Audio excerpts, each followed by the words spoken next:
Quit Smoking Hypnosis. Today I'd like to talk about the ability for people to get hypnotized and whether or not that will actually help them quit smoking.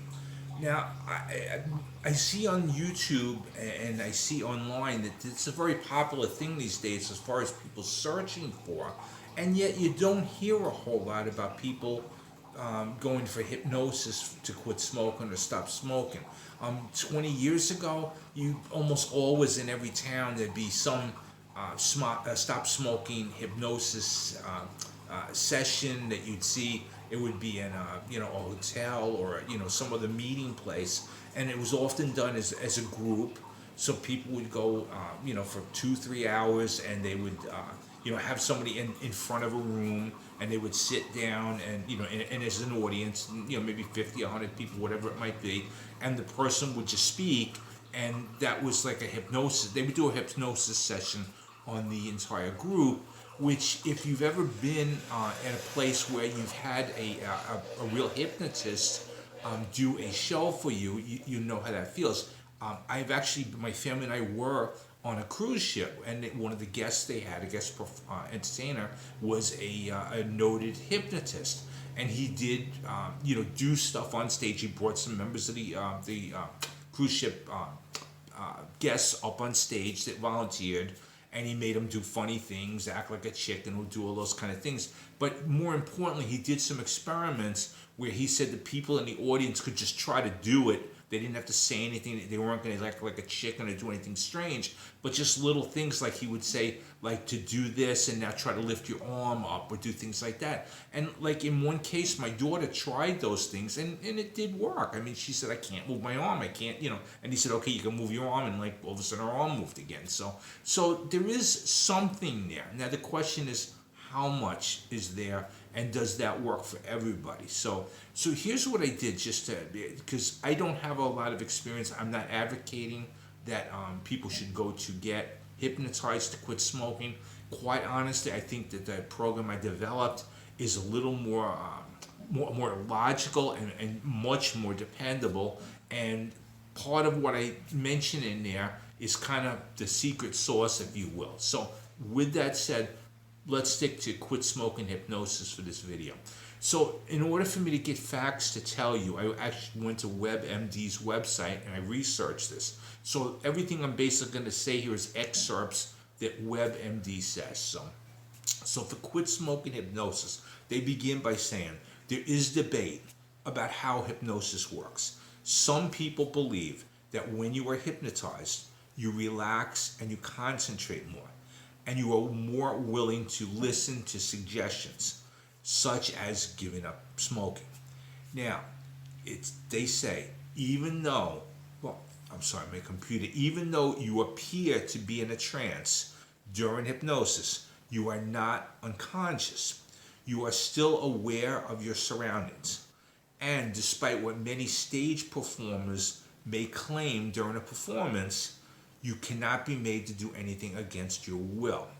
Now, with this said, I had purchased, not for smoking, for something else. I did purchase a self-hypnosis program whereby a professional hypnotist had recorded something where I could watch, and it would be the combination of what I would see and what I would hear, and that would give me a desired outcome. Now, I will say that it kind of puts you, because it worked for me, I will say that, it kind of puts you in like a spot between here and sleep, if that's probably a way of thinking about it. Somebody could ask you a question, you'll answer it. You're not, you could just say, okay, I'm stopping, and you could walk away from it. But it kind of puts you in like lulls you, kind of puts you in a bit more of a state where, you're we'll say at peace. That's probably a good, almost like maybe like a meditative kind of a peace, if people that meditate successfully. So anyway, getting back to that, they do say that during a smoking cessation, a patient is often asked to imagine unpleasant outcomes from smoking. For example, the hypnotist might suggest that cigarette smoking smells like truck exhaust. Now, they say, they teach you, they instill in you several basic things. One is that smoking poisons the body. Two is that you need your body to live. Three is you need to respect your body and protect it to the extent you'd like to live. They throw that in there.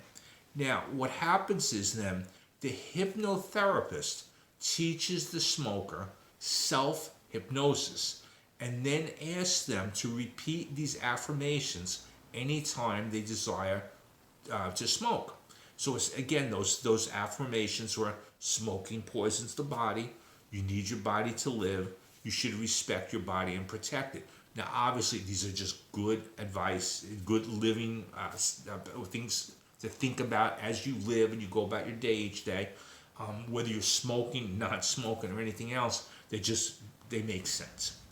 Now, here's where it kind of gets to some of what I think is the gray area, and that's one of the reasons I did this video.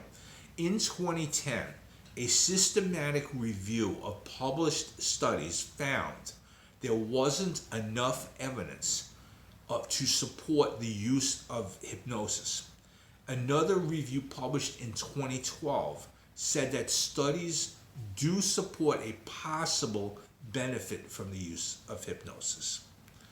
Now, with that said, and I should say this, I didn't put that, but this is relative to cigarette smoking and trying to quit cigarette smoking. I should put that in there. Now, they also added in here that hypnosis is not an approved therapy by the American Medical Association, the AMA. It is not an approved therapy for people to quit smoking. So the AMA does not say that you should consider that when you want to quit smoking, although of course they say yes, you should quit smoking. Smoking is bad, it kills, what have you. So that's kind of important to remember when you consider what your options may be. Now, they do finish out with this, and this is, something to think about. Remember, and I'm going to read word for word. Remember, it's never too late to quit smoking. Doing so has immediate health benefits. And if you quit smoking before you turn 50, and basically I quit smoking at 50, not because of this, but that's when I quit smoking, you'll cut the risk of dying in the next 15 years in half compared to those that keep lighting up. Now, hear that. If you quit smoking by the time you turn 50, you're going to cut your chance of dying by the time you turn 65, which I'm about to. You cut that in half. So, with all of this said, it kind of looks to me like hypnosis is something that may work for some. Again, any tool you put in your tool bag to try to help you achieve your goals is a good one.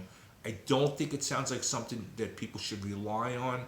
That may be why you don't hear as much about it anymore, specifically for quitting smoking. If you want to learn how I quit smoking successfully 15 years ago, I ask you to click one of the links around this video. If you like this information, please like and subscribe, and I look forward to seeing you as an ex-smoker.